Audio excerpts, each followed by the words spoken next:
Hello and welcome to the Liverpool Way podcast following a quite awful 0-0 draw at Chelsea. I'm Chris Smith and with me are Dan Thomas and TLW editor Dave Usher. Dave, it seems kind of superfluous to dig too deeply into this tonight. It was, a proper crap game between 8th and 11th. Felt like watching fucking Villa versus Palace or something. We're abysmal away from home. They're rubbish at home, have no strikers. Both teams have no confidence or fire in their belly, so neither had the bounce back game in them. So, a 0-0 draw in a terrible game sounds about right. Yeah, it was two old alkies fighting outside Wetherspoons at lunchtime, wasn't it? It wasn't even as good as the analogy I'd usually use is just like two drunks in Matthew Street at 3 o'clock in the morning, but it wasn't even that. I wouldn't even give it that much credit. It was dire. Chelsea's finishing. I've watched Chelsea a few times this season, and it seems to be like that every game. They just miss 6 gilt-edged chances every single game, and that's the only reason we've come away with a point there. So there's nothing that you can take from it and say, well, it's a clean sheet and it's a point. No, that was just sheer luck. It's the only and Chelsea's horrendous finishing is the only reason we got a point.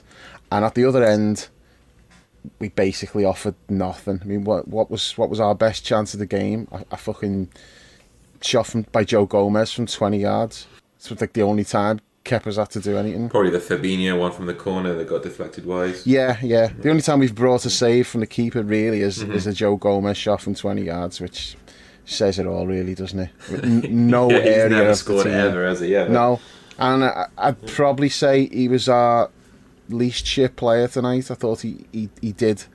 The defence was bad. They had loads of chances, but it wasn't through targeting our right back position and getting in behind. I think he did all right. Fair enough. Dan, I was just wondering whether you just wanted to talk about WrestleMania instead. Well, what I was going to say, just as someone who's been accused of being culturally bankrupt, I'm going to say, Dave, what have I done to you to treat me? Blah, blah, blah, blah, blah. I can't talk. I've made a right. What are you doing there? Don't worry, there's a rhyme and reason behind it. I just forgot. I've just fallen down my own mouth as usual. Dave, what have I ever done to make you treat me so disrespectfully? I'm channeling my inner Don Corleone there, because the last time I was on this podcast, Dave was following a 0-0 draw with Chelsea. Really? Which was also, was it? Yes, it was, yes, which was also horrendously dull. So I obviously have that effect on not only this podcast but Chelsea games. It was just a terrible game of football, wasn't it? It felt, and even though there's still 10 games to go, which is the best part of a third of the season, it felt very on the beach territory. No real effort or fire. I think that's just the way we play. I don't think it's that. I think we're just shit. Well, there is that, but there's so much lethargic, and there's no zip to anything that we do at the moment. And Chelsea have spent all that money on some very good players, and they were no great shakes either, but they looked more dangerous than we did. It was just a terrible game of football between two teams who should be much, much higher up the table, but for multitude of different reasons. And so yes, Chris, WrestleMania is a much better proposition than talking about this mess. But yes, it is. It was just a dreadful game of football between two teams who have zero confidence between them. I would say that the Chelsea manager is lacking in confidence as well as Jurgen, but obviously the Chelsea have got a caretaker manager, so it's a different kettle of fish for them. But there is just a general lack of confidence, and we've just been talking about Jurgen's quotes after the match, kind of saying, looking for the positives, and we kept a clean sheet. That was a positive, but it was more by luck than design, to be quite honest. Yeah, sure. I think that continued the run of quite staggeringly bad impressions on this podcast. That might have been as bad as my might Quinn be the one, worst. to be honest. Yeah, maybe. Good. I think that, look, speaking of bad, you often hear it get trotted out in this fixture that it's the most played game in English football in the 21st century because of all of the cup games we've had against them. I think this was the 76th, they said during commentary tonight, and I can't for the life of me think of a worse one. Absolutely none of the blood and thunder that you expect. Or a more irrelevant one. No, probably not. Yeah. And the only aggro was between fucking Henderson and Alisson, Yeah. kicking off at each other. Of course, I now don't know. Hendo's getting fucking hammered by Twitter for it. How can he Is have a he? go at like the one player who's been like good this season? Well, it's his fucking job. He's the captain. It wasn't so much having a go. We may as well talk about that because there's nothing else to talk about. I just thought like that was either Alisson's not shouted or Matip's not listened. Them two are like having a back and forth, and Hendo's the captain, so he's got to come and sort it out. He comes in, he's saying to Alisson, "What the fuck's gone on there?" Alisson basically looks like he tells him, "I shouted," and then Hendo leaves it. He turns around and then he says something to Matip. So like, what's the problem there? That's what he's supposed to do. That's his job. And regardless of how he's played, because shortly after that, he just let the ball go over his foot now for a throw in. And he must have been thinking, oh, for fuck's sake, it's like the worst possible time for me to do that after I've just been involved in that. But irrespective of how a captain is playing, he's still got to do a captain's job. And like that was like two teammates were having like a potential falling out there. And he's just gone in the middle and sorted it out. So yeah, it's any excuse for people to be having a go at him. I mean, criticise his performance if you want, but having a go at him for that, and as though he's got no right to be talking to Alisson and questioning Alisson because Alisson's been our best player this season. Well, it doesn't matter. It's his job. He's supposed to do that. He wouldn't be doing his job if he'd just let them two carry on arguing. Yeah, I thought Jordan overall, Dan, just looked like... I didn't think he had a particularly bad game, but then I didn't think he had a particularly good game. Nobody did. But he just looked completely bereft to me tonight, just kind of like fed up, down in the dumps, and ready for the season to be over. Yeah, absolutely. I think the first thing to note is after, for all of the criticism of each other's throats, blah, blah, blah, Alisson and Henderson were walking off the pitch with their arms around each other, having a conversation about it, and there certainly didn't look any hard feelings there. Yeah. But yeah, I just think there's a general malaise at the whole club at the moment. We know big changes are coming, and I just think there's I think the players are as shell shocked as we are. There's no way, even me, you'd probably put in the top 5% of pessimists who support the club. There's no way I could have envisaged us being 8th. We still, top 4 is still not impossible if we win 10 games in a row, but we're not going to do that because we just don't have it in us anymore. I don't think that we've got 10 goals in us at the moment, never mind 10 wins. No. That's just how it feels at the moment. But there is just a general downbeat feeling, and I think you'll see an acceptance over the next couple of weeks. We have to beat Arsenal, which we'll get on to later, and I certainly don't think is impossible, but that could give us a lift. But tonight was kind of trying to get back on the horse, and I don't feel as though we have. Yes, we've not lost the game. The only reason we've not lost the game is because of, I don't like the handball rule. It is the rule, it is consistently applied. It's one of the few rules that is consistently applied, to be fair. That's the major escape. It's probably one of the few talking points of the game. And I've drifted away from Jordan there, but I feel how he does because I just can't get my head around it, and I get the feeling that a lot of the players can't either. They're not used to it, they're not used to this position where they're not in control, and there's no control to the way we play at the moment. It's just a horrendous season, and it's the 4th of April, and I can't wait for the season to end. It's as simple as that, really. Dave, what did you make of the team selection tonight, dropping 6 players from Saturday's game at City? Did you think that was just your conventional decision?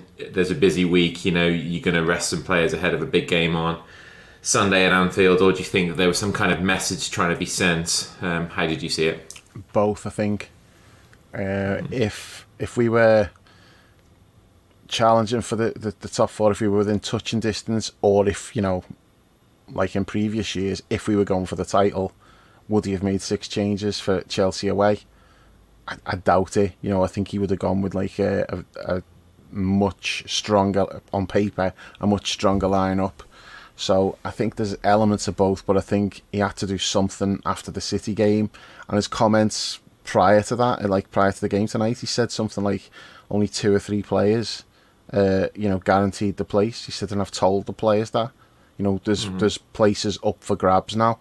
So I think if you're telling the players that behind the scenes, you've got to make changes. You've got to back up what you're saying and give people a chance, which he's done tonight to some extent. I actually think if we had more players available, he'd have made even more changes. But he's kind of had to play.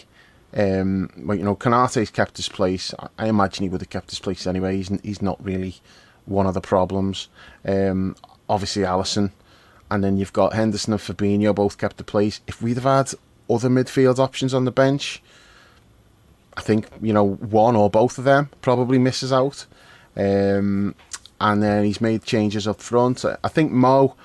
I don't think Mo was left out for any particular negative reason, like not being happy with something that he's not done or whatever. I don't think that was the case with Mo. I think Mo was rested. I think Trent and Robbo, take him off the firing line. Robbo, I think that's resting him. To bring Costas in, we've seen that before, and it's worked well in terms of the next match. Robbo's usually looked quite good when he's had that bit of a rest. So I do think it was a mixture of both. But you could easily have made more changes after Saturday. And it's not just after Saturday, it's basically, 75% of our away games this season, really. We've only looked decent at Anfield, away from home. Even the Newcastle game, that was shit. We won, but we got outplayed by 10 men.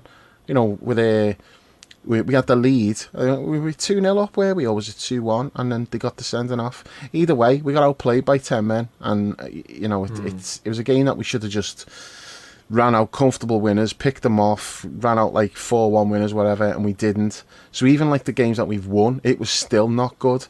And then you've got all those other horror shows: Brentford, Wolves, Brighton, Man City. And Bournemouth was just, pitiful.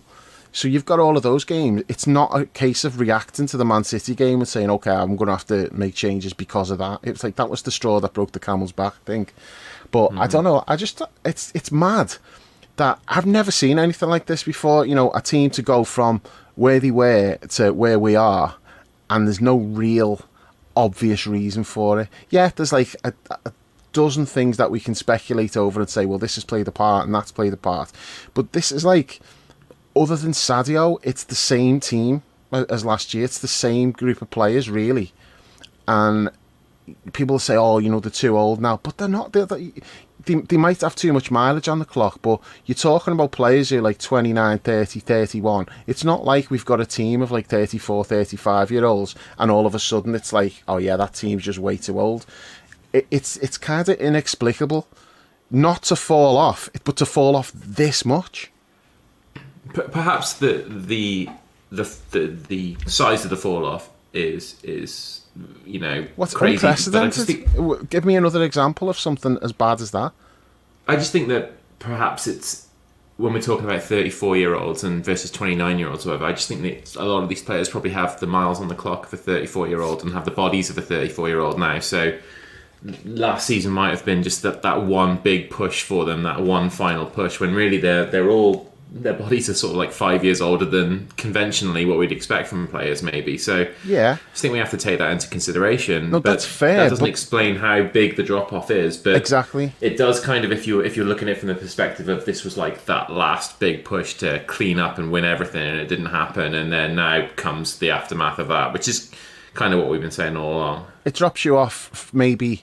You're neck and neck with Man City, and then all of a sudden you find yourself 10, 12 points behind at the end of the season. That would explain that. It wouldn't explain the extent of this, where basically we're just getting beat every away game, or if we don't, we're riding our luck to not get beat. It's mental.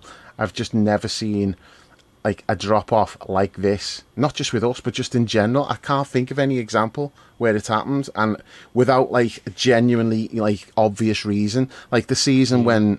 We almost missed out in the top four, and then we rallied and we got third. Well, even that season, we were top at Christmas, we were doing well, and then we lost our centre backs, and then we had to move midfielders back. There was a legitimate reason for why it went the way it did. Plus the fact we're playing at Anfield in front of no fans, and we lost 6 home games on the bounce or something.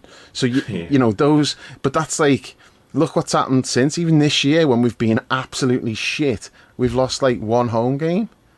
So you know, you can't explain how this has just massively just collapsed this season, and especially because you're thinking after like the winter break, okay, now we regroup and we'll start to get better. And we've had those little runs where you thought, okay, we're building something now. This is because we were within one win of getting to fourth spot not so long ago. You know, if we'd won the game, we'd have gone fourth. Was it Bournemouth? If we'd have beaten Bournemouth, we'd have gone in the top four. That day. Because we were playing before Newcastle, weren't we, again? Now, obviously, games in hand and stuff, but we would have been in the top four if we beat Bournemouth. So that's how close we were a few weeks ago to respectability to that top four spot. And look what's happened since. I mean, it's just so bad. And away from home, you just can't see where the next win's coming from. I can think of a worse drop-off, I think, just about. It might not be worse, but it's as bad. Go on. Game of Thrones Season 8. Yeah. Yeah. That's what we are at the moment. A Game of Thrones Season 8, where nobody can just really be bothered anymore. That's worse. That's worse. You know why it's worse? Because that Game of Thrones Season 8 was so bad, it's actually made me vow to never, ever watch any of the previous seasons. Now, as shit as we are now, it's not going to stop me watching highlights of when we were great. So yeah, that's worse. Man. But football-wise, how much worse would it have to get? How much worse would it have to get? I don't think it could, even if we lost every game from now to the end of the season, which is a possibility the way it's going. But like, I just think that right now it's not going to get better because the players seem to be just wanting the season over. And I don't mean that in a, oh, it just can't be arsed. I don't mean that. I mean, like, they're just miserable and panicking and, like, what's going on. You've got Mo last week saying, we'll be hungrier next season. Like, well, hang on a minute. We've got fucking 10, 11 games left this season. So you're just like, how about we'll be hungrier next week? No, not next season. Like, it's all right for the fans to say that. It's all right for us to go, this is shit. Let's write it off. Sort it out in the summer and we'll be back next season stronger. But the players can't be saying that and thinking that. But they clearly are. The players now are just like, this just needs to be over. Let's just put us out of our misery and then, you know, take it from there, see what happens in the summer. Mm-hmm. Yeah, definitely. Dan, so you mentioned at the start that you haven't been on since the previous Chelsea game on the podcast. And, you know, we find ourselves repeating ourselves quite a lot because Dave and I are generally on once a week or twice a week in Dave's case. So what do you make of it, or where do you see the balance between our 2 points there in terms of the drop-off? It's such a difficult one because I think we needed to be more active in the transfer market last summer, and the money was obviously there for a midfield, and the interest was in the lad who went to Real Madrid, whose name I'm not even going to pretend I can pronounce. So I found it curious that we didn't bring in another midfielder, and we lack serious energy in midfield, and that's exacerbated, in my opinion, difficulties around the full-back areas. I think it's left Trent and Robbo a bit more exposed because the legs in midfield aren't there to get back and help them to double up. I think that's been a big problem for us. Tactically, I think other teams have kind of got to grips with us a little bit, but I still don't understand why we're getting properly drubbed by jabronis like Wolves at away games. Every time that you see an away game, it's like, well, I don't see where the win's coming from. But this, I'm a lot more confident that we'll beat Arsenal on Sunday than I am at Leeds the following Monday, which is unthinkable. Now, obviously, both those teams have got a great deal to play for, so they're going to be under some pressure, whereas to us it's kind of like a bit of a free hit, really. I have real concerns about this drop-off because, yeah, for the first few weeks of the season, it's like, okay, well, we're hungover from missing out, and even as a fan, I wasn't ready for this season to start. Yeah. I remember playing Fulham on that first day, and it was like, has it really been like the best part of 3 months since that Real Madrid game? I wasn't ready for the new season, and it doesn't feel like the players have been at any point, to be perfectly honest. I don't know. There was a short gap, was there not? If I think back rightly, the season started earlier because of the World Cup, so everyone's been thrown back into action. You of course had the disruption that the World Cup has caused. And I'm not blaming this for our season going to pot, but it is a factor. When the World Cup when we started and when the season broke, Darwin was actually pretty dangerous. He was scoring quite regularly. He was looking like a proper handful. And since the break and since he's come back, we as a team have not functioned anything like it as a good unit to get the best out of him. But he's not been at his best either. So I think the World Cup has caused disruptions as well. I think it's a convenience excuse though. Again, in January we had a chance to address the midfield position. We chose not to. You would like to believe that that's because we're signing Jude Bellingham. I know Dave's all in on that truck. I personally am sceptical about that. And it's just, it's like, I'm sick of this perfect storm talk. And I'm not criticising anyone who said that, because it is a very valid argument. But we had a perfect storm of injuries and COVID and whatnot 2 years ago that caused us to kind of really drop off, and the centre-half injuries, losing players in midfield, as Dave's just said. But 2 years later, we've got a perfect storm of a World Cup and a mad season and injuries. We've had a lot of them this season. I'm sick of it. I'm sick of mad seasons. Can we not just have a normal season where we at least finish in the top four comfortably? You know, it's well. It's last nuts. time we fought back, Dan. Yeah, we fought through that, and this time we haven't. That's the difference. There's no prospect of us fighting through it either. No, and again, I'm not calling people out who said that we were going to finish in the top four. As early as I think it was the Arsenal away game, I flagged real concerns that we weren't going to finish in the top four, and the argument was always going to be, yeah, but we'll come on stronger and players will come back, but we've not kept pace. When put it this way, it's a real concern to me that we didn't stand still even last summer. We lost Sadio, and that's by the by because he wanted to go. But we've stood still and we've let Newcastle and United and Tottenham get and Arsenal get Brighton. Yeah, but and Fulham, Villa, and Brentford, and Villa. with all due respect to those teams, they ain't going to stay that way. You know, like we will overhaul the likes of Brighton and Fulham, and I'm not disrespecting them. What they have achieved this season is fantastic, particularly Fulham, who have come from the Championship to possibly European football. Certainly, they look good for a GM Europa, Vauxhall Conference League, or whatever it's called, the competition that I hope we avoid at all costs. And even to tonight, you know, one of our old opponents, N'Golo Kante, has not played football for about 25 years, and then dong, like the Undertaker at WrestleMania, Liverpool appear and he sits up and then just completely runs the show in midfield like he always does, because he's an absolutely fantastic footballer. Makes you wonder why. Has he been injured, or has Potter not use him? Because He's been injured. Because he was fucking brilliant tonight, and that's the type of dude that you'd kind of want in there if you. He has been injured. Yeah.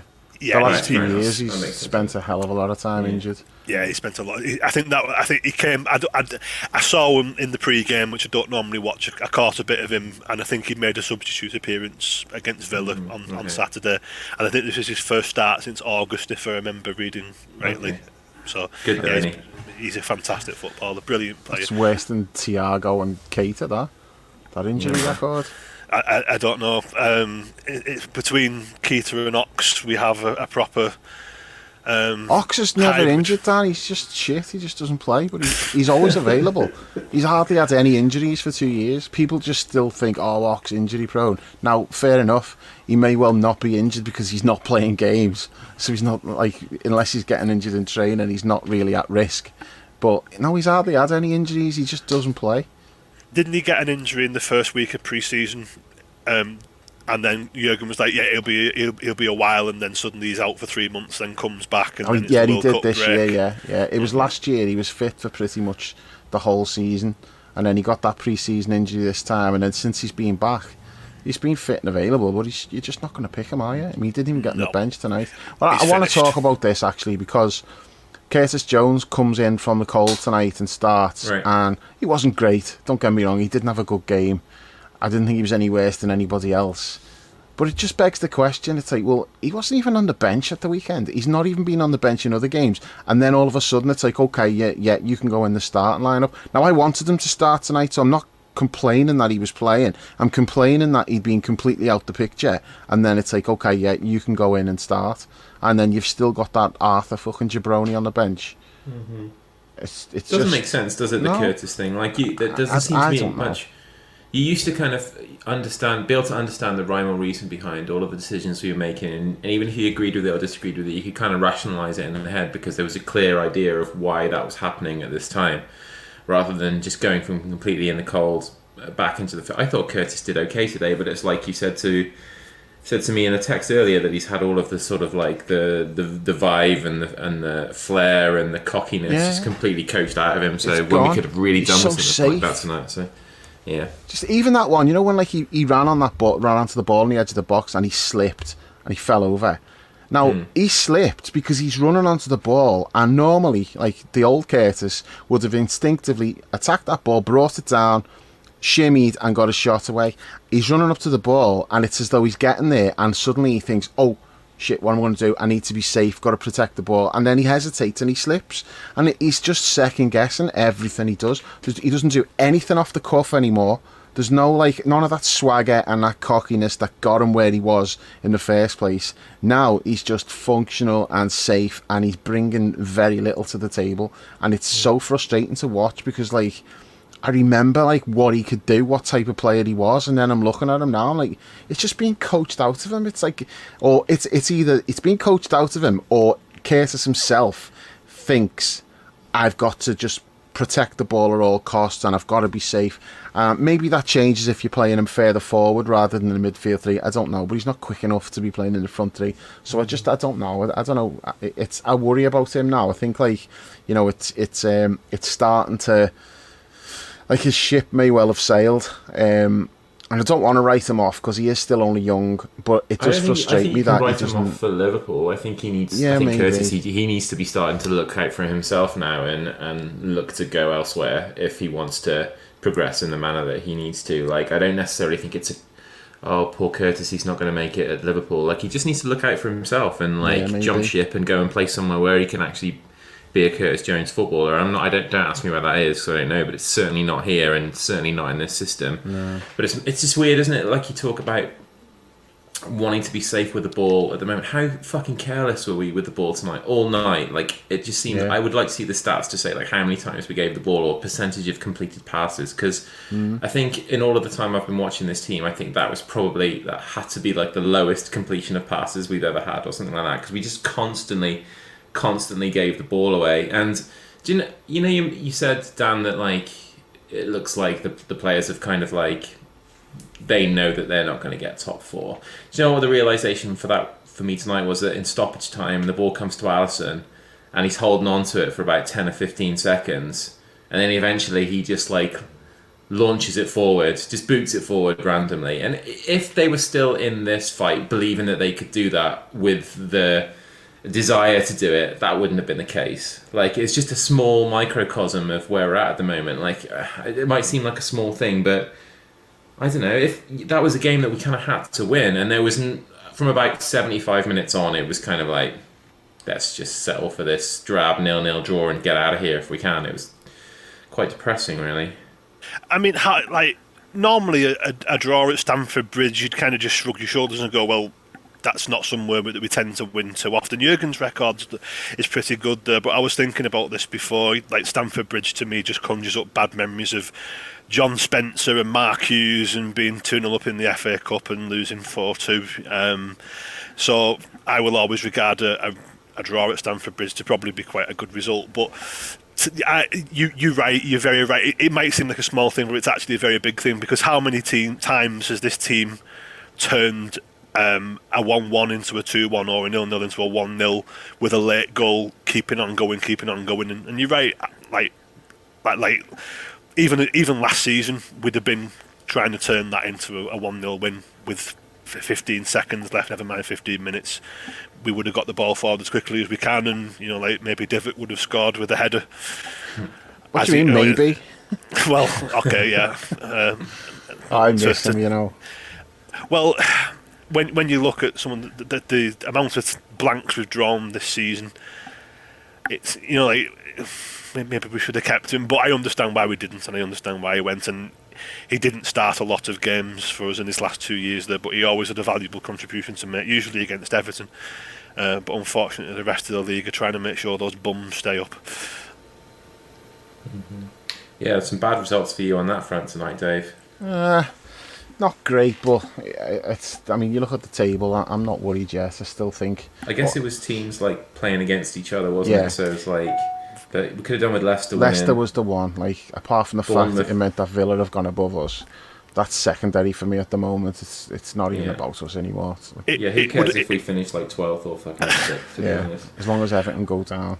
Well, here's one for you. Like, if we can't get the top four, as I say at the moment, it's not impossible. It's increasingly unlikely. By the drop point, it's unlikely. How do we feel about European football? My personal preference is top 4 or 8th.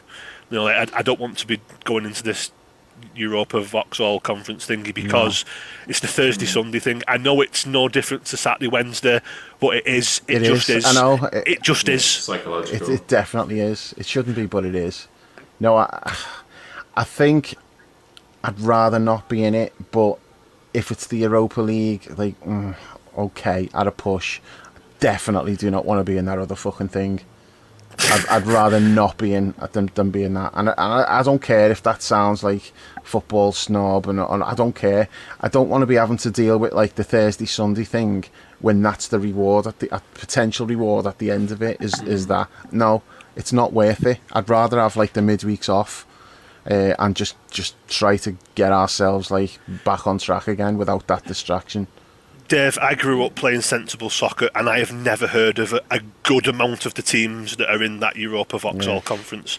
And again, I can be a football snob sometimes by my own admission, but it's just Sunday and Thursday. It doesn't mix. No. It does. Any team that goes into that, even into the Europa League, they tend to struggle in the league, and league is the bread and butter. So it's a hard pass from me on Thursday nights. No, thank you. It just doesn't work. I play a lot of 2020 cricket on the Thursday night as well, so double swerve that.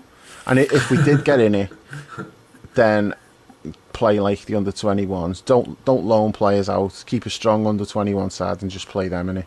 Yeah. If we've got to compete in that, then do that. I just don't want to be in it. I want no part of it. That's kind of worked. It has kind of worked well for us when things were firing on all cylinders, like last season, for instance.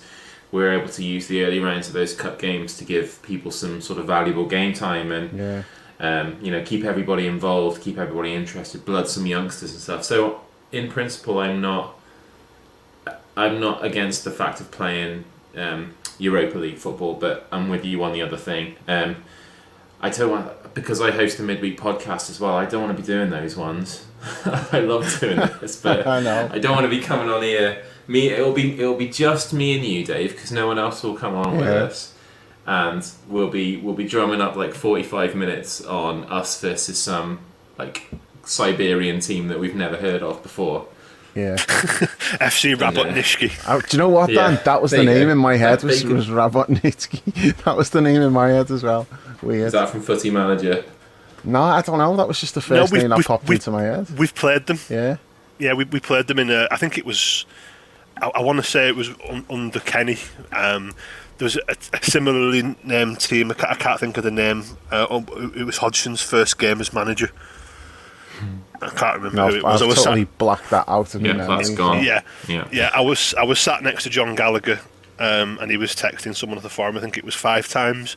John will definitely remember. Yeah, John remembers he basically he said after like 5 times texted John after 5 minutes to say that Jovanovic is shite. He wasn't wrong, to be fair. Greatest soccer player in the world, according to neighbours. I did love that that YouTube compilation, Milan Jovanovic, welcome to Liverpool, and it was the header when he fell off it. Yeah. And then him getting subbed. The header shown from like all different speeds and different angles, and then him getting subbed. That was the video. That was against Arsenal, that actually. Yeah. He also did something else in that game, like he shoulder barged the right back. Was it a buoy? Yeah, something like that. And like he shoulder barged Emmanuel the Buoy. I think it was him. That's a name I've not heard for a while. He just looked like, a bustling, busy type of player, and then he did absolutely nothing after that. But at least he was busy and bustling, which is more than we've got now. Apart from Darwin, who, again, that's kind of like the only thing he's offering, but at least he's offering that. I want to talk about that, actually, because I'm proper pissed off at the way he's been handled. I don't know what the fuck we're doing. He's either not starting, or he's the first one getting brought off. Okay, Bobby got brought off before him tonight, but I absolutely was convinced he was going off, even though Jota was the most obvious one to be taken off. I knew it was going to be Darwin, and I don't know why. It's just, he's like, he doesn't know if he's playing centre forward or left wing. So, that's a problem. We didn't buy him to be playing left wing all the time, so that was not part of the plan. What is the plan? I don't see what we're trying to do anymore. And and then you sign Gakpo, and again, it's like, well, what's the plan for Darwin? Is he playing through the middle? Are you now seeing him as a left winger? What happens then when Diaz comes back? I just don't know what the plan is with him, and I feel like the way we've utilised him since the World Cup has been fucking disgraceful, to be honest. I'm so frustrated when he's not on the pitch, and even tonight he wasn't good, but at least he was trying to do. You know what? I think the best way to describe it, watching Darwin versus watching everybody else, the one thing that he's got is if he gets the ball, he's like, okay, I'm going to do something. I'm going to try to do something. Everyone else is passive as fuck. Yeah. Whereas, whether it comes off or it doesn't come off, at least he's still got that in him where, he's wanting to make things happen. Now, sometimes it looks a bit desperate. It's like, oh, look, he's cutting inside and blasting one from 25 yards again. Give me that all day than what I'm getting from everybody else. If he's trying to go on the outside and run the fullback, might not work, might get tackled, might go out for a corner, whatever. Give me that. At least he's trying to do something. He's still got a positive mindset, whereas everyone else seems to have a negative mindset now, other than Mo. But everybody else, it's just there's no positivity or I don't know what the word I'm looking for is, but he's still got that in his head. He's not being beaten down like the rest of them. They all look beaten down, broken, no confidence. He still looks like he's got fight in him. He's wanting to carry the fight to the other team. And seeing him getting subbed while Jota stayed on tonight, I didn't even get angry about it because I'm almost past the point of caring now. It's I've kind of just given up. Saturday sort of broke me a little bit because I was still thinking top four up until that game, and then that was the game where I'm like, no, this is done. No chance of getting top four. It's just going to carry on as it is, where we'll probably get by getting some results at Anfield and we'll be shit away from home. And if the Anfield form dries up, oh my God, that doesn't even bear thinking about. But yeah, the way Darwin's being handled is just bizarre to me. I don't get it. I don't understand what we're trying to do. Yeah, I can't really argue with that. You can subscribe to the Liverpool Way podcast on all the major platforms, whether it's Apple, Google, Spotify, Amazon or Podbean. Just search for the Liverpool Way, leave us a review and hit subscribe to automatically receive all new episodes. You can also head to liverpoolway.co.uk and grab a TLW season ticket for just £3 a month. There's tons of exclusive content, including match reports from every Liverpool game, weekly Premier League roundups, the TLW diary and access to the members-only forum. Lastly, you can follow us on social media at The Liverpool Way on Twitter and at The Liverpool Way TLW on Instagram and Facebook.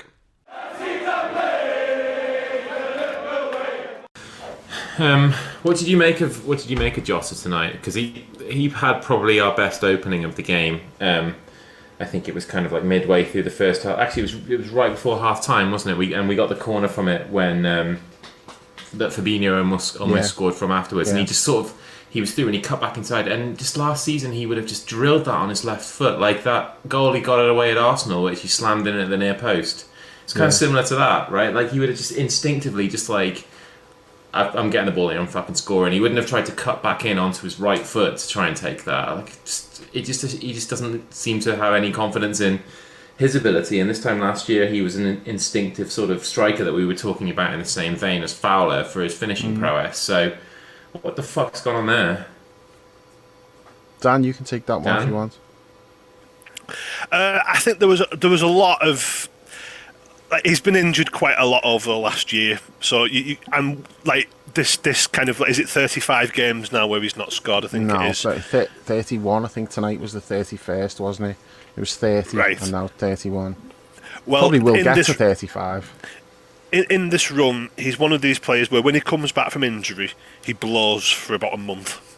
So he's come back from this really quite serious injury. Really, he's missed the World Cup, and he's not really looked like he's going to rediscover any of his form.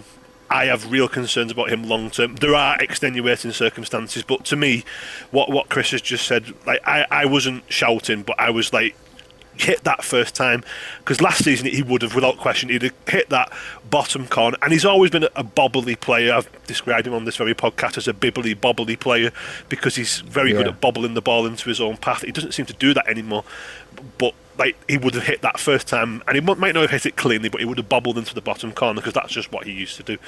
So when he doesn't do that, does he bring enough to the table? I'm not convinced that he's the same player, and I don't know what that reason is. Is it confidence? Does he need a summer with the pre-season?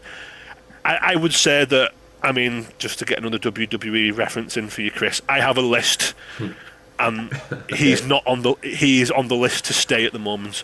My list to stay with is about 8 players, and I would say that he's borderline. Go on then, Dan. What's your list? Let's hear it. I had this written down. Just bear with me for 1 second while I get my phone. So you get that sorted, and I'm just gonna bring something up with Dave.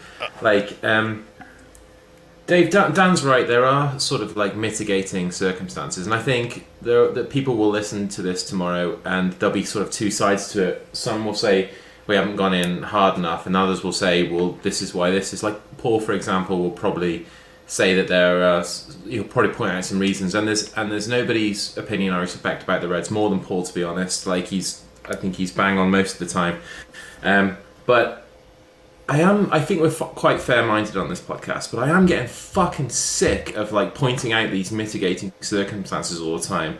Like there may be like reasons for this, but I'm sick of making them. Like it's straw clutching now. Yeah, that's what it feels like, and that's what Klopp's comments felt like after the game tonight. So do you want to address that and then address the comments as well? Well, I'll address the comments first, because I've not seen the whole thing. I've just seen snippets of quotes, and I just think, what's he supposed to say? You know, whether he believes everything he's saying, I don't know. But I think because he didn't exactly go to town on them after City, but he went as far as you'd expect him to go. He doesn't, because he never really does that, and I feel like that's as far as I've seen him go.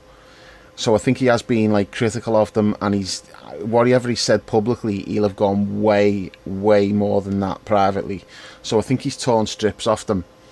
So he's seen certain things tonight that have shown him like a little bit of battling qualities, and you know we've not lost the game. So I think he's just trying to build up a bit of confidence now by saying, you know, praising him a little bit and saying there was things he liked. And it was the one thing I did agree with. He said anyone who thinks we were just going to go bang and then just immediately be like back, you know, that's not going to happen. It's going to be like baby steps. Now, he's saying tonight was a baby step. I'm not necessarily sure it was, but, you know, time will tell, I suppose. So, in terms of what Klopp's saying, I'm not really paying too much attention to that. But, no, I know what you mean about, like, it does feel like straw clutching to some extent when we're talking about... Dan mentioned some of the things that we were saying earlier in the season, and you could expand on that even more, really. Like, at the start of the season, it was like, oh, yeah, it's a hangover from last year. And then it was like, well, we didn't get our pre-season right fitness-wise, and you can see we're very leggy and teams are outrunning us. And this is all true. You know, it's not like this is just being plucked from thin air. There is substance to it. And then it was like, oh, well, we've got loads of midfielders injured, and we didn't buy midfielders, so we're really struggling midfield. Again, that was true. And it was like, when everything else was going wrong, it was like, well, it's because the midfield, and you know, we're not scoring goals because the midfield's not giving the forwards the service, and then we're conceding goals because the midfield's not protecting the defence. And then it goes on, and it comes to a point where you're like, no, that's not it. You know, that might be a contributing factor, but there's way more going on than all of this. And it's like, literally, there's not one thing we're doing well right now. You know, we've got like the best goalkeeper in the world, and his level's not dropped off. And other than that, what can we hang our hat on and say, yeah, that's good. At least we're doing that well. Nothing. It's like everyone's shit, varying degrees of shit, and it's totally bizarre that we're in that situation. But then you've also got to say we've been terribly coached all season. We do not look like a team that's coached and knows what they're doing. Now, part of this is definitely like on the players. Either they can't do it anymore, or they've lost confidence, or they've lost they don't believe in what they're doing. All of these things are on the table for me. But at the same time, it's gone on for so long, and it's not being fixed. It's not being improved. If anything, it's getting worse. And it's like, well, what he is actually doing on the training ground?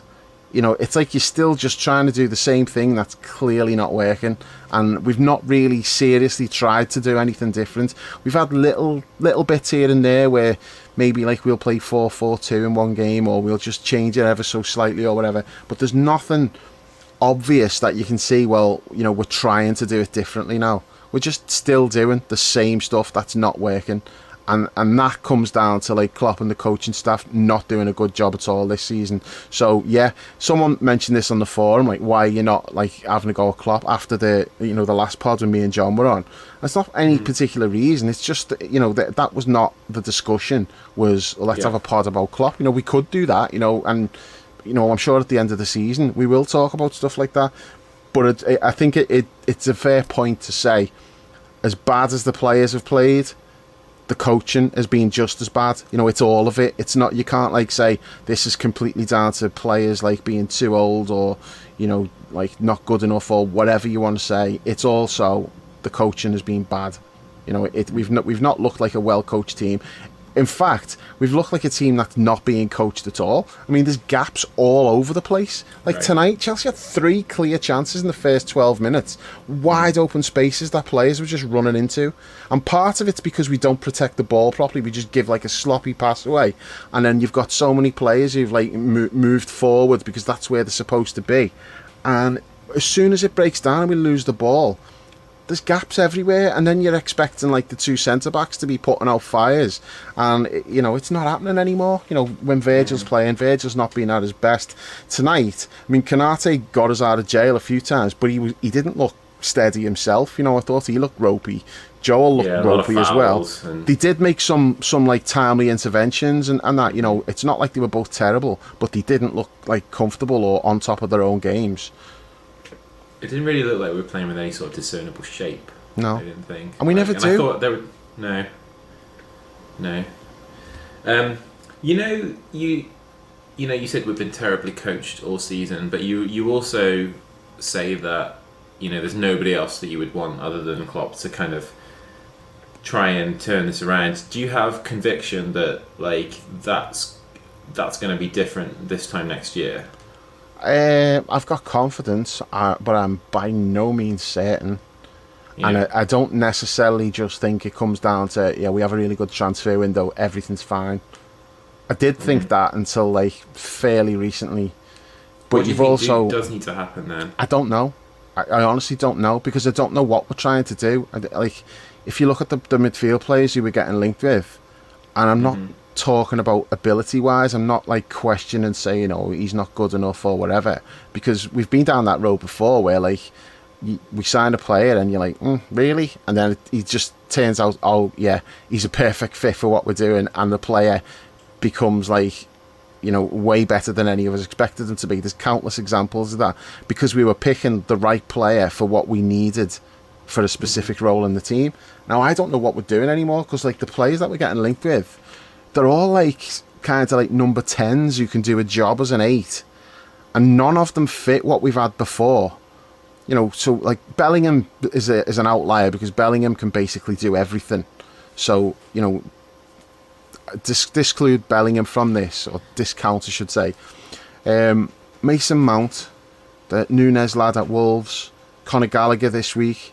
Who's the other one? There's another attack-minded player there. There's a lad, a Danish lad playing in Germany. We got linked with him this week, and again he's like another number 10 attacking midfielder type. And it's like, what are we actually? I would have thought we'd be getting linked with players who put the foot in, and they're like aggressive. A Fabinho replacement. or like a Wijnaldum type, a disciplined player like that. And they're not. They're all like number 10s, like attacking style midfield players. So I don't know what we're even trying to do anymore. So I think you've just got to wait and see how it develops and what we do. But I can't say like with any certainty, okay, yeah, it's just get this transfer window right and we'll be back on track again. Yeah. Because I think it's gone way beyond that. I mean, is that going to solve the problems we've got with Trent and Virgil? Nope. Are you convinced there is a plan though? Do you think that they're looking to just get towards the end of the season now, and they have this plan that they're going to like implement over the summer, and we're going to come back and we're going to have a full pre-season, and we're going to sort of revolutionise the way we've been doing things, and you'll see like a second coming almost? Or I don't know. Do you think do you think that plan is there at the moment, or do you think they're kind of reaching for it? I think the plan is there, but whether that plan can work or not, I don't know. And part of the reason I say that is there was obviously a plan last summer when we signed Darwin, and how's that worked out? It looks like they haven't got a clue what to do with him. And then you sign Gakpo, and it's like, well, was Gakpo part of the plan last summer, or was that just taking an opportunity that came up in January, and you're like, well, yeah, he's a good player, let's get him? Or was it part of like this plan? He's going to be available in a few months, so we'll bring him in and he fills this spot in the team. I don't know. Are they just winging it? Or because we've got that whole uncertainty over like Edwards is gone, Julian Ward's in there, and what is the plan? Who's making the plan? Who's carrying it out? And I just don't know. It doesn't feel like we're as well run as we were previously, where every time we bought a player, you knew, yeah, he fits a role in the team. Now we're just buying players like Fabio Carvalho. Why did we sign him? Was that just like, yeah, he's a good young player, if we sign him, if it doesn't work out, we can make money on him? Or was he signed with like a specific job in mind where, yeah, he fits this role in the team? Because where the hell does he fit into how we play? And I feel sorry for that lad. He's a talented player. He's a massively talented player. Yeah. And he's a square peg in a round hole. And so that's what I mean about plan. I don't know anymore. I don't know if we've got a plan, or if we're sticking to the plan, or if we've changed the plan. And I don't know. But all I can say is like the midfield players we keep getting linked with are not the kind of midfield players necessarily who you would think we would have gone for in the past. So I don't know. Yeah. Dan, have you found your list? Of course, I found my list. Nice. My list is always ready, and I've got many lists.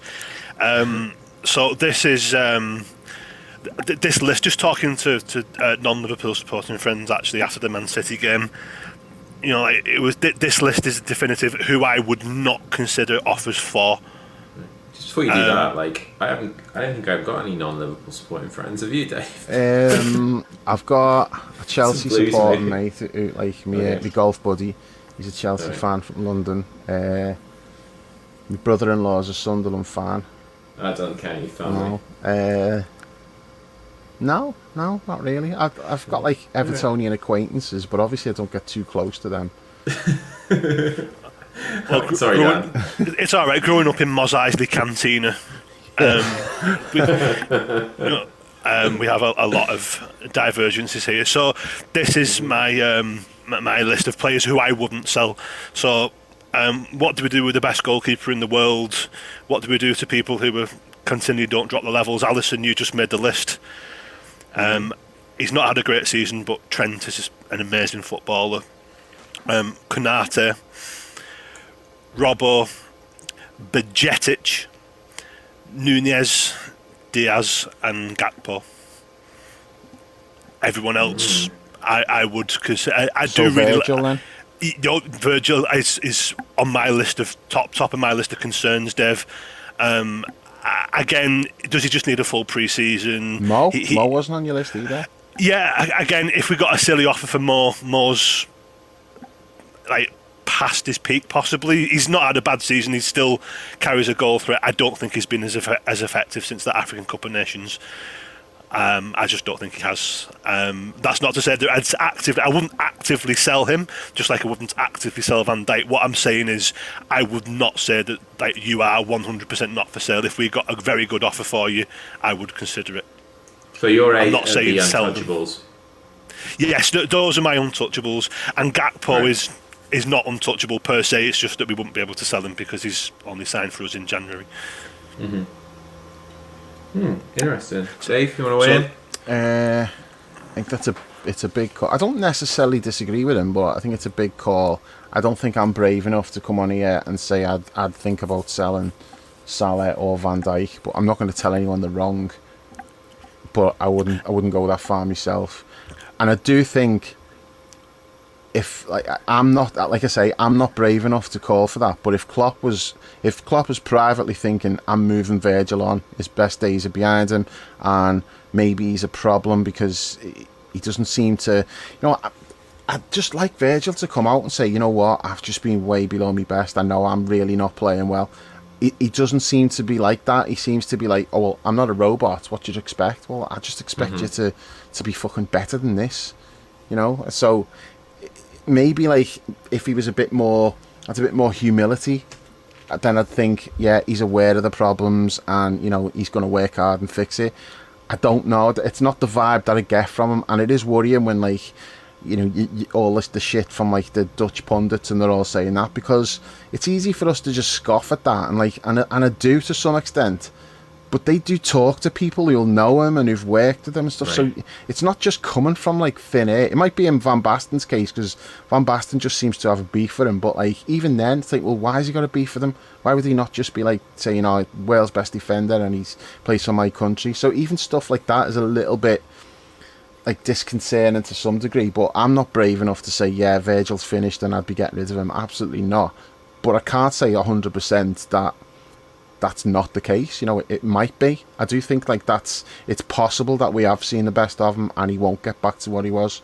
Hopefully not. Hopefully that's not the case and he bounces back and he's great again and everyone who questions him looks like a tit, me included. I'll happily wear that. That's not an issue for me. But yeah, I wouldn't go as far as Dan and say he's on my list of. He is on my list of untouchables, but by the end of the season, I might feel differently. I don't know. And Mo, I wouldn't be looking at selling Mo. The only thing with Mo is if we're in a rebuild and he's 31 and someone comes in with a big offer, I think PSG if they lose Neymar and Messi or something. You have to look at it. You'd have to So he's not untouchable in that sense, but I would not be actively looking to move him on. But I do think if you got offered silly money, you might need to look at that. Mm-hmm. That's exactly what I'm saying. Yeah, and especially because of his wage as well, though, isn't it? Because when I don't think now we're going to be in the States, they call it a win now mentality, where all your eggs are in the basket of your salary cap. You've traded your young pieces away, and you're in a position where you're trying to win a championship this year. You're not necessarily looking to the future. If we enter this summer, we'll be, I think, in more of a traditional rebuild thing where it's going to be a 2 or 3 year project again to get back to where we were. So in that circumstances, you probably do start entertaining offers for Salah, even though he's the best I've ever seen for us. But is he going to be of that much use to us if we're not at the very, very top echelon of what we've been trying to achieve? Do you know what I mean? No, it's definitely a valid point. Yeah, and I definitely would. Salah would probably be. I would agree with Dan on Verge, right? I would be okay with us letting him go. I think the injury. And it's by no means his fault. The injury that he inflicted against Everton is clearly 100% the turning point in what we're talking about here. It's not did you see that report the other week where it was I think you mentioned it on the pod, Dave, where the amount of work he has to do to get ready for games now with getting the swelling down and the management of the aches and pains and that kind of stuff. I think it's clearly it's what's causing this. And if that's the case, then maybe you do have to be unsentimental and look at all of the other stuff that you mentioned as well about the possible attitude concerns. Is it that's causing it though? The only reason I ask that is because a lot of the things I'm seeing from him is more bad decisions. It's not so much that physically, people are running past him. It's more to do with positioning and stuff like that. Which is that related to the injury? I don't know. And it wasn't affecting him last season, was it? I think that's been overplayed as well. What a good season he had last year, because I think the second half of the season he was good. The first half of the season he was quite ropey, which was understandable considering he just come back from the injury. It took him a while. I think he had a good second half of the season, definitely. First half, not so much.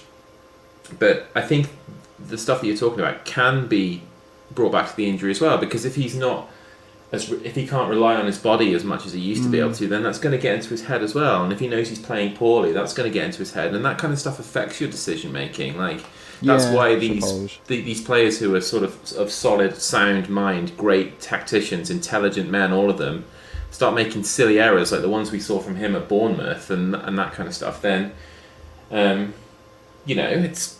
I think that all can be drawn together, and I think with Virg, I think more than any player I've ever seen, he thrived off being his imperious, untouchable, magnificent self. Loved it, like absolutely relished who he'd become as a footballer and loved that status. Yeah.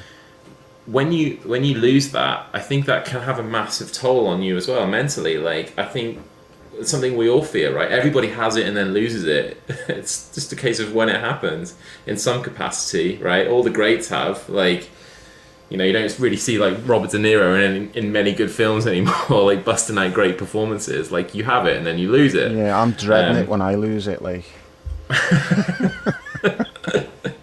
And John's not here to back you up. Lose it. Yeah, there you go. But that would be the only perhaps difference in my list would be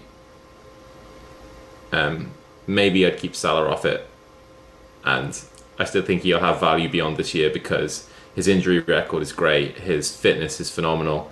If he can get his fucking hunger back next year, then we might be looking at a renewed Mo again.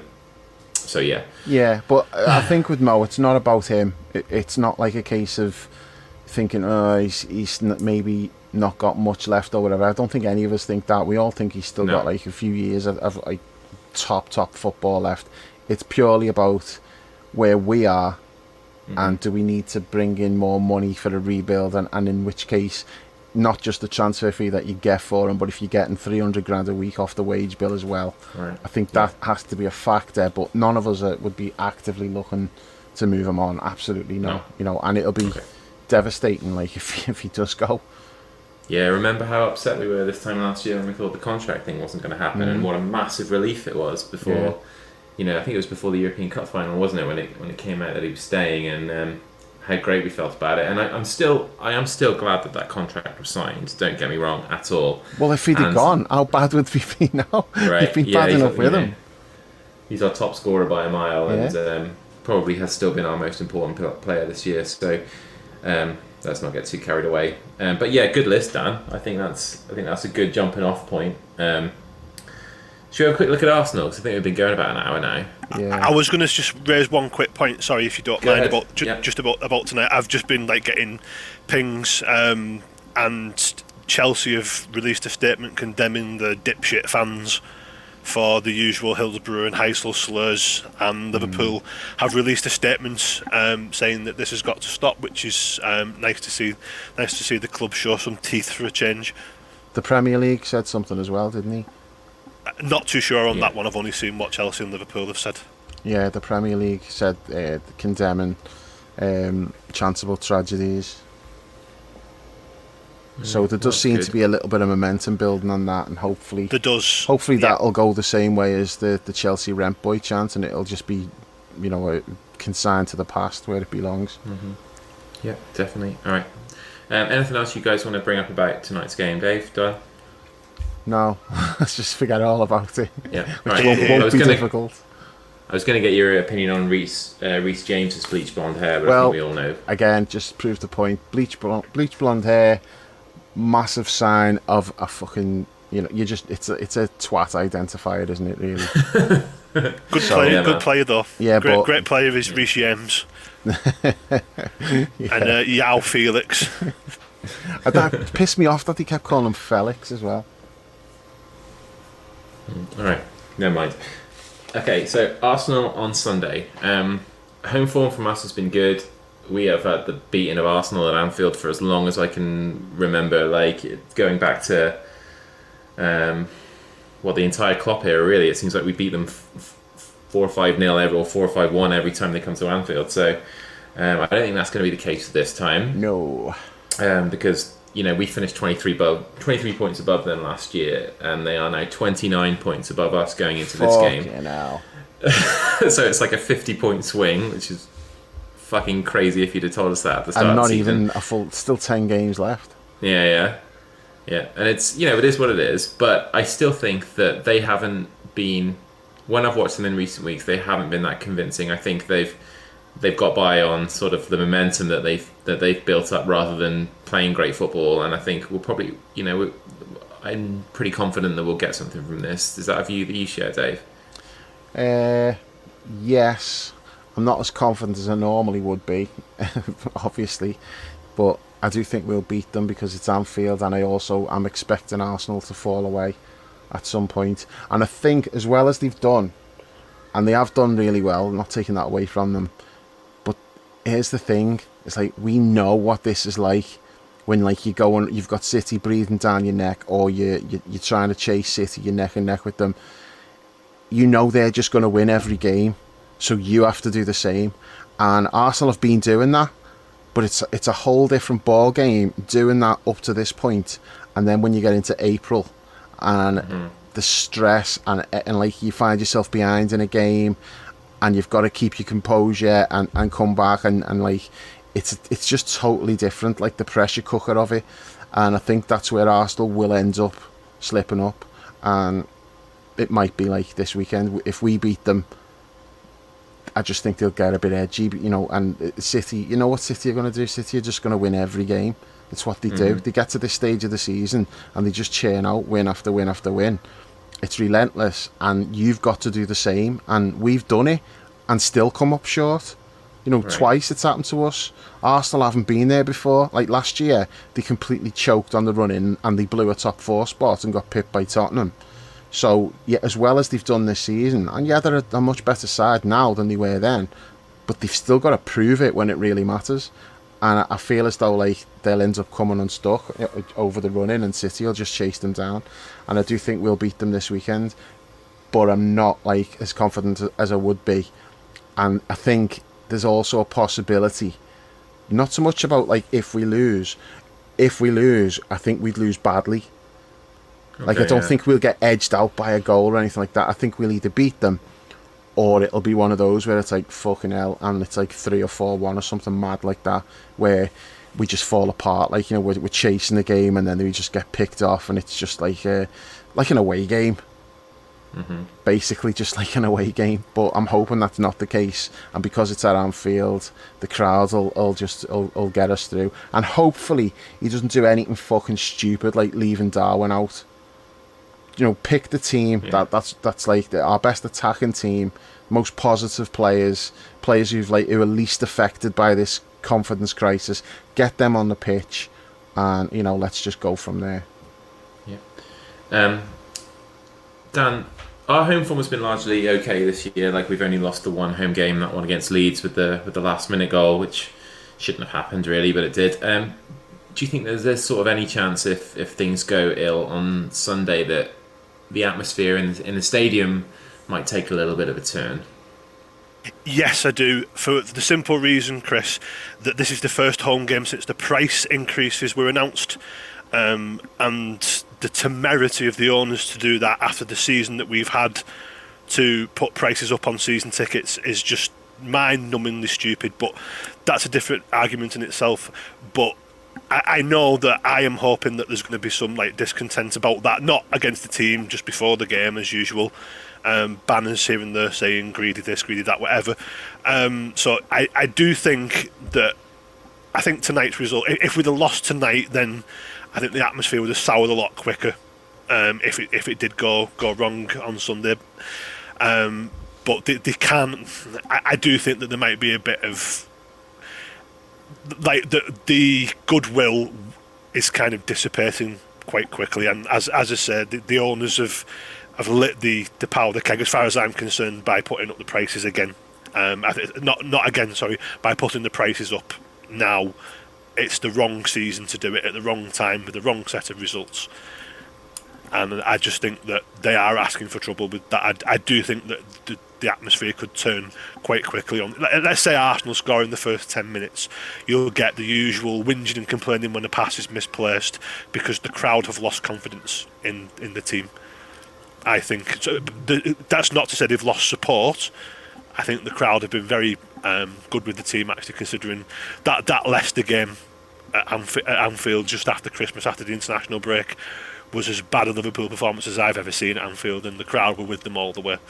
So they're not losing faith in the team, but they're not as confident because, like, this is something that Paul talks about a lot. He calls the crowd out for being hysterical and complaining when things aren't quite going our way and the ball's pinging around between the two teams. So you may see a bit more of that, I think, because Arsenal are going to have the ball for long spells, and we're not used to that. We don't like that. Mm-hmm. How do you think we should approach the game, Dave? I think we should just approach it the way we would normally approach it. I know, like, we're not playing the way we normally play, but I just think that's what we've got to do because it's at Anfield. Yeah. And we've got nothing to lose anyway. It's not like there's no stakes for us now. Our season's fucking done. So this is like, I don't want to say it's a free hit for us. I felt like the City game was a free hit, and look how that played out. But I don't think it's like there's not that much pressure on us. The pressure's on them. So I would just say, like, look, just go out and just get after them. Just play your football at Anfield. Just go out and just play. Like, get the crowd behind you, and then with the crowd behind them, it changes everything. You know, like they raise the game, they get more confidence, and that's been like a big problem. It's like it tells you like a lot about a team. If they can't do it away from home, it points to character, and like, you know, you're good at home but you're good away, or you're shit away. Well, why? Well, it's because you haven't got the strong enough mentality and character to go and do it away from home. But we have done it at Anfield. You know, we beat United 7-0. So that's what I'd be saying to them. Let's go out and just go after them, see what happens. I don't think the crowd's going to get too... if it went really badly and we got battered, I think, yeah, the crowd would be pissed off, and, you know, you would see, like... Because we've not seen it at all so far. There's been... The crowd's been great in terms of support. Even tonight, you know, like, you're seeing, like, at the end of the game, players were applauding the fans were applauding them back. So, you know, the fans are... like, the match-going fans are still with the team because they've built up a lot of credit in the bank. And even though they've been dog shit now, we still remember what they've given us, and you know, we're still appreciative of that. So I don't think the crowd's going to turn on them, unless it goes badly wrong. As for the price increase and stuff like that, I don't think you're going to get like protests like we did last time it happened, because it's a small increase, but that's deceptive. You know, it's easy to say, oh well, you know, it's only, what is it, like 2% or 3%, something increase. It's a small increase. That's not the issue. The issue is that once it's been allowed, well then it's the same. Like, it'll be each year another 2%, another 3%, and then before you know it, after like 5 years, you're paying a hell of a lot more for your ticket than you were. So the tickets have been frozen for a while since like the protest last time when they tried to bump them up. They've not put them up, which is a good thing. You know, they listened, they done the right thing. But you're sticking ticket prices up when we're in a cost of living crisis. It's like, yeah, I know your lecky bills have gone up for fucking the floodlights and everything else, but still, you know, it's a drop in the ocean. Like, the money that they're going to make from that increase is nothing to them, but it is something to the people who are having to fork out to pay it, and that's where they've misjudged it. You know, this is not the time to be doing it. Yeah, well said, mate. So Dan, just to get back to the game for a minute or two, like, we'll probably sign off pretty quickly after this, but like, apparently, like, Diaz and Thiago may be back for this one. Would they come straight back into the team for you? Or just Van Dijk, if he's healthy? Not really sure I buy that he was ill tonight. Trent, Robbo, like, bring all the big names back in for tonight, for Sunday, or kind of a mixture of the two? But basically, my grand master tactical plan is do what we did against United. Obviously, Arsenal won't fold like United did, but that will be my grand plan. I would pretty much get everyone back in, yeah. It's Van Dijk in particular, you know, like, let's give him a chance to kind of get it out of his system. Yeah. Was he ill or not? I don't know. That's a very good question. Ill in inverted commas. ill seems to be the new rested. Like when people didn't used to get dropped, they used to get rested. So yeah, get everyone back in, and let's have let's just have a crackling kind of performance. It's the first home game since the clocks changed. It'll be a later night, nice atmosphere. It's just, I like these Sunday 4 o'clock games either side of the clocks changing. It'll be good game. Let's have some nice attacking football, because we've not scored anything like enough goals this season. So let's kind of try and add to the 9 and the 7 that we got in 2 games when we got spoiled. I'm looking forward to it. I know there's not really a lot to play for this season now, but games against Arsenal are usually good, entertaining spectacles. And to be quite honest with you, I do want to give them a bit of a kicking, because I think we let them off a little bit at their place. It was one of those games where it felt like everything went against us, and Diaz got injured. I'm looking forward to seeing Diaz. Thiago, to me, I'm kind of done with him now, because you just can't depend on him to stay fit, which is a really outlandish and pretty spoiled thing to say, but that is kind of where I'm at with him. Great player, but he's never fit, and therefore is he much outside of the Ox and Keita camp? Not really, no. And he's on a lot more money than they are. But he is undoubtedly a fantastic player, and the midfield is better when he's in it. One thing to his credit is when he is injured, he does tend to come straight back in. He doesn't need time to build himself up from what I've seen. So I would be happy to get him straight back in. And let's have at them. Hopefully we'll see Diaz, but Jurgen sounded quite doubtful about that. Yeah, so, he did. Yeah. Bollocks. Well, that would certainly put a few smiles on faces. Trent's I think the key will be. What you do about Trent? That's the one. Do you bring Trent back in or not? No, I don't. No, I keep going. Gomez was quite good tonight, so. Yeah, he was okay. Defended well. He's going to be solid, and he's going to be up against Martinelli, won't he be, at the weekend? And I went into the season thinking he was a complete bum, like that typical Arsenal young player who they think is boss, and you just think is never going to, like, they never end up making it. They get all excited about them, and they never end up making it. But he is Jeremy Aliadi, yeah, people like that, you know. Yeah. Didn't he score 4 against us? No, he scored 2. It was that Baptista scored 4, didn't he, in that game? Sharvin. Yeah, that was another one, yeah. Now, I know what you mean, but like, the only thing with Trent, if this was away, I would definitely be keeping Gomez in. I wouldn't even think twice about it. But because it's at Anfield and I want us to go at them, I kind of feel like not so much a last throw of the dice with these players, but I would bring them all back in. I'd bring Virgil back in, I'd bring Robbo back in, I'd bring Trent back in. Salah. Yeah, obviously, I think, as I say, I think he was just rested tonight. I don't think there was any more to that. So I'd bring all of the usual suspects back in, but I would be like kind of saying to them, look, you know, you've got to fucking deliver now. We can't have any more of this shit. You've got to play like you play. You've got to start doing it again. Yeah. All right. Well, we'll see anyway. Pretty sure you guys will be back immediately after the game on Sunday, come what may. I think the key for me is that whatever the result, if we beat them, and if we beat them well by some miracle, let's just kind of not get carried away again. I don't think anyone will. Because there's been a few times this season where we've spoke of turning points and being back on track, and the United one had people talking about, we're going to overhaul Man United and we're going to finish third now, and that was kind of we haven't won a game since after we've lost every game since, I think, apart from tonight. Yeah. So I think like if we win it, enjoy the day, feet on the ground, because it's likely to come undone again. That good feeling is likely to come undone again very quickly. But it's like Dan said though, isn't it? It's Leeds after that, Leeds away. Yeah. So that would be just the ultimate, was like you beat the team at the top and then you go away and lose at Leeds, which is exactly what I'd expect to happen. If we win on Sunday, I'm not taking anything from that other than enjoying the day. Yeah, there you go. Good call. Well, I hope. Well, you'll want us to lose that game, won't you, Dave? Which, the Leeds game? Yeah, for the bottom of the table. I'm not actively going to want us to lose, but when we do lose, it's not gonna bother me. I'll shrug it off quite easily. Yeah. Just before we sign off, Chris, can I just say, can I give a shout out to myself. If anyone wants a cameo, if anyone wants a cameo of my Don Vito Corleone impression, they're available on Cameo for 300 quid and a copy of Girly World. Okay, fair enough.